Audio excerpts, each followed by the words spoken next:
Perkenalkan, nama saya Komang Edi Yudiana dari Poltek Ati Makassar dengan program studi otomasi sistem permesinan dengan NIM 22 OSP 647.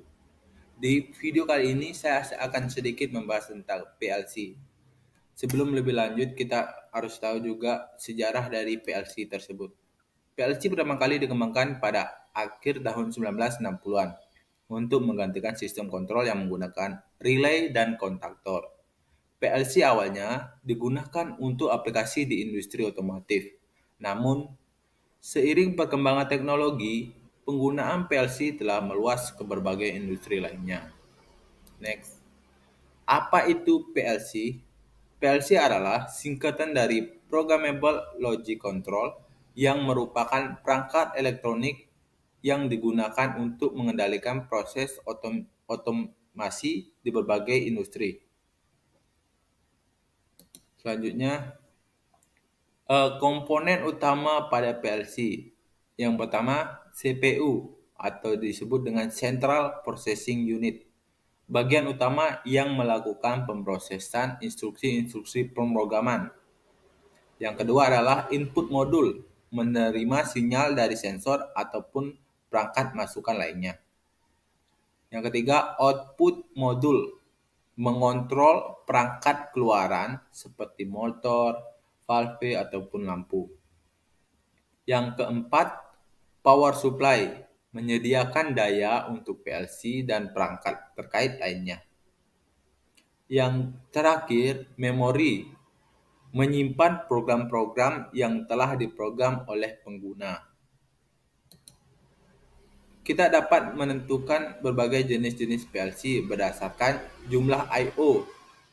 Dapat dibedakan berdasarkan jumlah input dan output yang dapat ditangani, mulai dari PLC kecil dengan sedikit I/O hingga PLC besar dengan ratusan atau ribuan I/O. Selanjutnya adalah berdasarkan kompleksitas dan kinerja PLC juga dapat dibagi berdasarkan kompleksitasnya, mulai dari PLC sederhana yang digunakan untuk aplikasi kecil hingga PLC canggih yang dapat mengendalikan proses yang sangat kompleks. Yang ketiga, berdasarkan dari keterbukaannya. Ada juga PLC yang dibangun dengan sistem terbuka, kemungkinan integritas dengan perangkat dan sistem lainnya. Kelebihan PLC dibandingkan dengan relay dan microcontroller. Yang pertama, fleksibilitas. PLC dapat diprogram ulang di berbagai aplikasi tanpa mengganti perangkat keras secara fisik. Yang kedua, keandalan. PLC umumnya lebih handal daripada sistem kontrol menggunakan relay, karena PLC memiliki lebih sedikit bagian yang bergerak dan lebih tahan terhadap keausan. Yang ketiga adalah pemrograman yang mudah. PLC menggunakan bahasa pemrograman yang intuitif dan mudah untuk dipahami. Yang keempat, integrasi yang mudah. PLC dapat diintegrasikan dengan sistem kontrol lainnya, termasuk SCADA dan MES, untuk menghasilkan sistem kontrol yang lebih terpusat dan terkoordinasi. Selanjutnya, adapun merek dan tipe-tipe PLC yang sering kita jumpai dalam industri adalah yang pertama Siemens. Siemens S7 1200. PLC ini cocok untuk aplikasi hingga menengah dengan jumlah I/O yang terbatas. Yang kedua, Siemens S7 1500. PLC ini lebih canggih kinerjanya dibandingkan dengan S7 1200 yang lebih tinggi, cocok untuk aplikasi yang membutuhkan kontrol yang lebih kompleks. Yang ketiga dari Siemens adalah Siemens S7 300. PLC modular dengan fleksibilitas yang tinggi, cocok untuk aplikasi yang membutuhkan pengendalian yang sangat canggih, mendukung berbagai jenis modul I/O dan komunikasi melalui berbagai protokol. Merek lainnya yang sering kita jumpai dalam industri adalah Allen Bradley.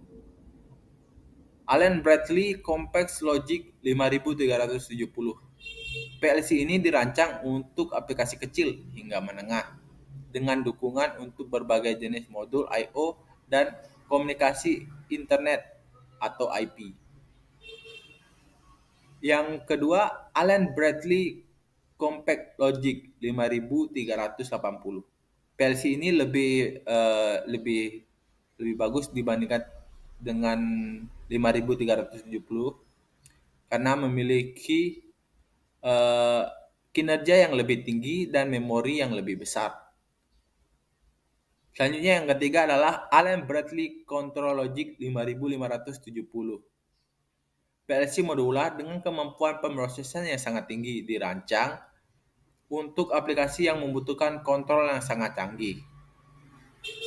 Dilengkapi dengan fitur keamanan yang lebih tinggi dan dukungan untuk komunikasi melalui berbagai protokol industri.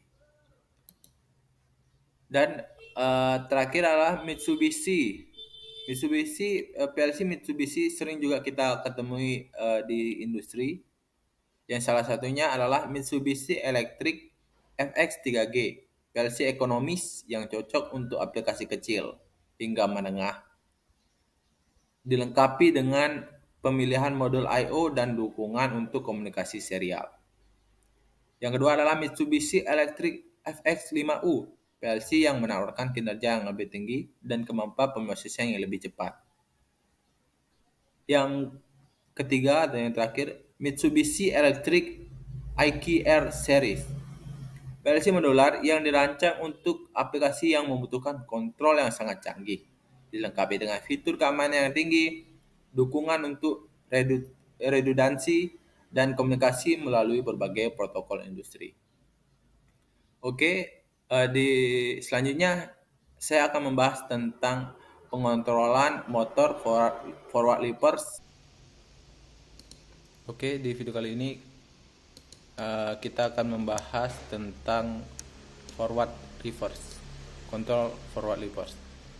Untuk menyalakan motor ini forward atau reverse, kita hubungkan dulu RST ke circuit breaker.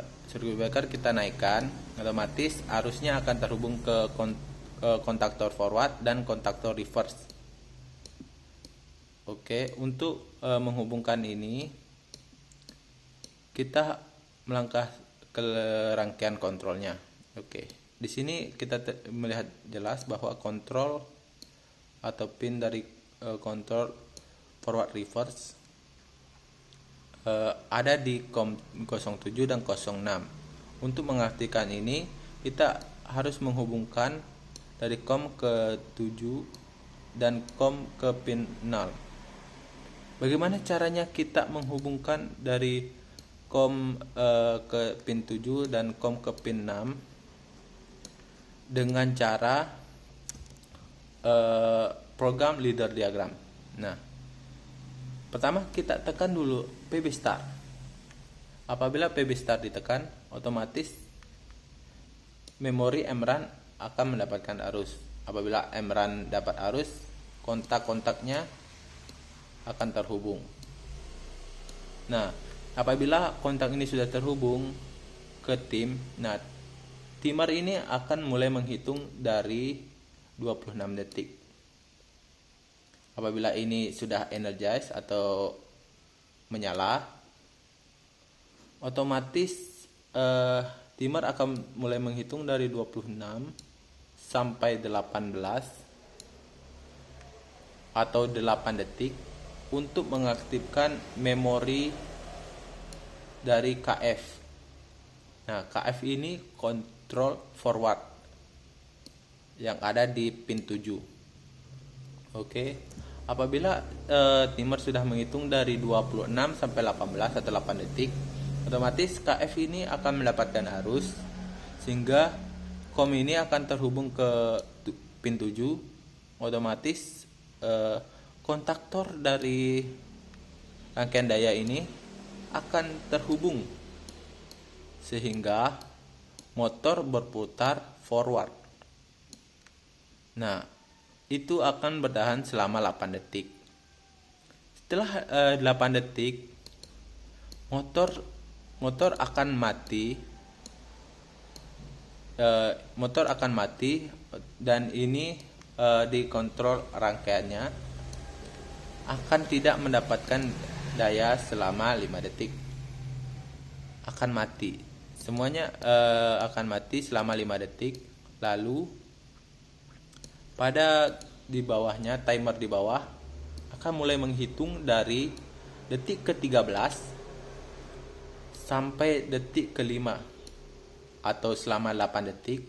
Itu akan menyalakan dari kontaktor KR atau kontaktor reverse yang ada di pin 6. Nah, otomatis apabila ini sudah menghitung dari 13 sampai 5 atau 8 detik, otomatis kom yang tadi hubung ke 7 akan hilang, akan terputus selama 5 detik dan terhubung kembali ke komnya pin 6. Apabila sudah mendapatkan arus KR-nya, otomatis yang di sini, kontaktor yang di sini akan terhubung sehingga motor berputar reverse. Nah, itu akan motor berputar reverse selama 8 detik. Lalu akan mati kembali selama 5 detik. Lalu akan kembali ke selama 5 detik.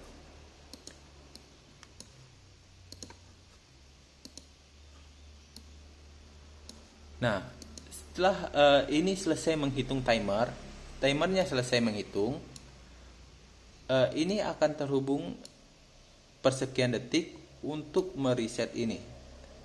Apa sih ini CNT? CNT ini batasan yang akan dilakukan atau diprogram untuk mengulang programnya sebanyak 3 kali. Apabila timer selesai menghitung, otomatis dari 3 kali kita program untuk mengulang akan berkurang 1 menjadi 2.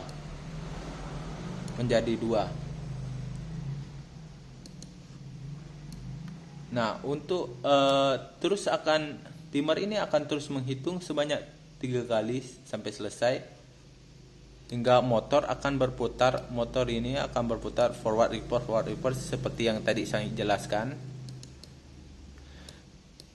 Dan apabila CNT-nya sudah selesai menghitung, otomatis ini akan terhubung, akan mengaktifkan pin buzzer. Nah, pin buzzer ini ada di kom pin 5, di mana arus akan terhubung ke kom pin 5. Buzzer akan menyala, menandakan bahwa program ini sudah selesai mengulang sebanyak 3 kali. Nah, sekian video dari saya, kurang dan lebihnya mohon dimaafkan.